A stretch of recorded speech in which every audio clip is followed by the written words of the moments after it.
Шарафетдин кызы Шыгаепова, Нуриман районы Красная Горка авылыннан. Мин һәр сак иҗат өлкәһендә кайнайым. Эшемдә кызыклы идеялар тудырырга, яңалыктар индерергә, бөтәһенә тик яхшылык, ыңгай энергетикамды өләшергә тырышам.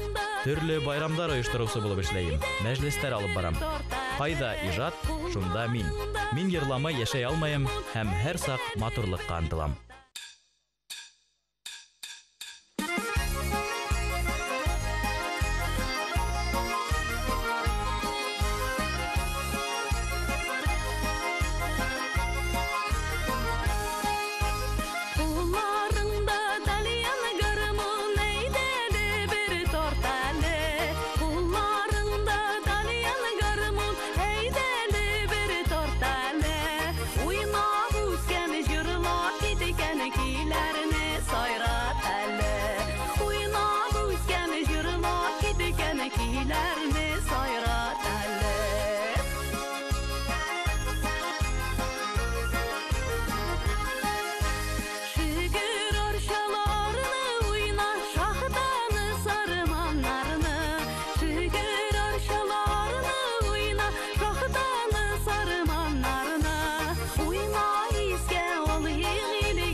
Гөлфия